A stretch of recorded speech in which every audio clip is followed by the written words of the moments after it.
Hi, welcome with Conversations with Michelle. It's 1:30 in the morning, so I'm just going to share with you a quick thought for the moment because it's something that's been on my mind.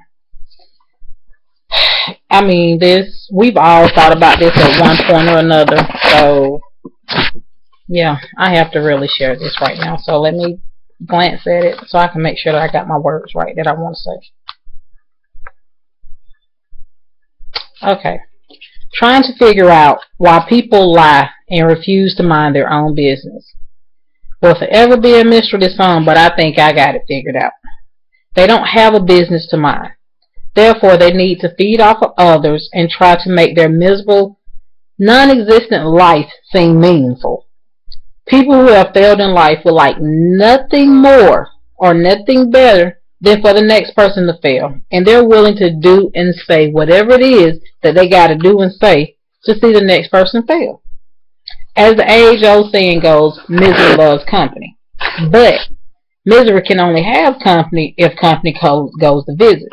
If we as people stop entertaining the foolishness that they're bringing to us or saying about us, then they wouldn't have anything to feed off of.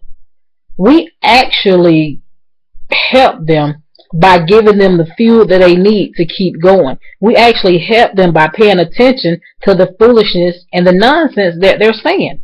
We all know some people would not have anything to say if it wasn't for a lie coming out their mouth. Still ain't figured out why you have to live your life or go around lying on others or making something out to be that is really not. I haven't figured that out one yet, and I doubt that I will anytime soon. And if anybody has, please feel free to share it with me. We go through life and we try to, some of us who got business about ourselves, we try to accomplish certain things. But then you have Sally Sue, Tom, Hank, whoever, sitting over there on the left-hand side trying to throw a monkey wrench into whatever it is you got going on because they're jealous, they're miserable, and they seem to think that you have a little bit more than what they have, so therefore, obviously, they want what you got. My take on it is this. If you want what I got, go through what I've been through to get to where I am. It's not that hard. Prayer, sacrifices, and hard work is easy. But at the same time, you don't have to continue to lie, make up stuff, and run around telling things on people that are basically not true. As much as I do not like her, or no, I can't say that, but sometimes her voice is annoying. But Tamar said it best. Get your life. Period, point blank. If you could get your life, then you wouldn't worry about anybody else's life. You have to figure out what it is that you want to do out of life. Figure out where it is that you want to go and go there. If you took that time out that you taking out to be into everybody's business and worrying about what other people got going on, if you took time out to worry about your own business and what you have going on, you would be a lot further than where you are right now today. Like I said, we as people, we have to stop fueling the fire. We have to start giving them the momentum that they need to keep going and going and going. If we douse water on it from the start, if we ignore it, turn our backs to it, and pay them no attention, they have nobody to talk to. They have nothing to feed off of. So therefore, if we stop fueling that fire and giving them the food that they need to keep on, eventually that nosiness, that lying spirit, that busybody spirit they got about themselves will eventually fester and die, because anything that's not fed can't live. We all know that. So if we stop giving them something, if we stop feeding them, and we stop allowing them to come to us with foolishness and buffoonery, they wouldn't have anything left. It ain't my business how many baby daddies Bonquisha got.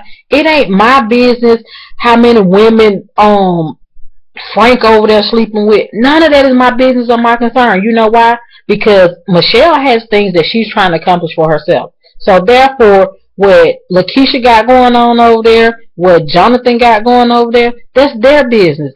I could possibly give a rat's baby butt about what they got going on, because it doesn't concern me directly. It's not harming me. It's not affecting me. it doesn't bring good or bad into my life or what they got going on. So therefore, why entertain it? Why worry about it? I mean, if you had business about yourself and you had a life, you wouldn't have time to sit here and make up lies or try to wreak havoc into somebody else's life, because your pitiful, non-existent life is just that, pitiful and non-existent.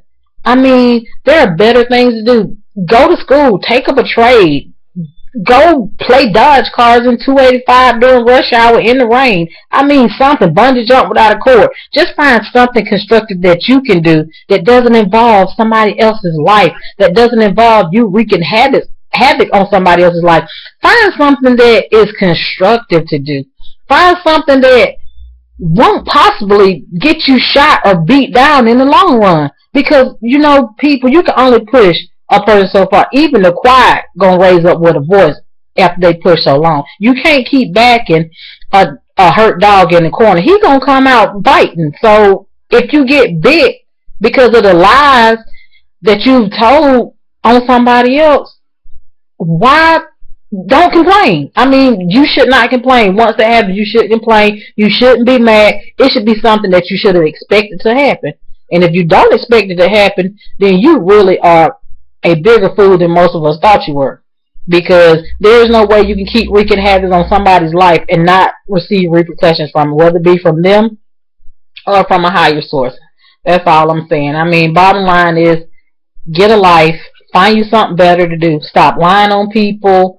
Stop being all up in somebody else's business. And get some business about yourself. And you might be better off in the long run. So, with that being said, I'm going to leave it as that. Once again, get your life. This is Conversation with Michelle coming to an end. I love you all. Talk to you later. Goodbye.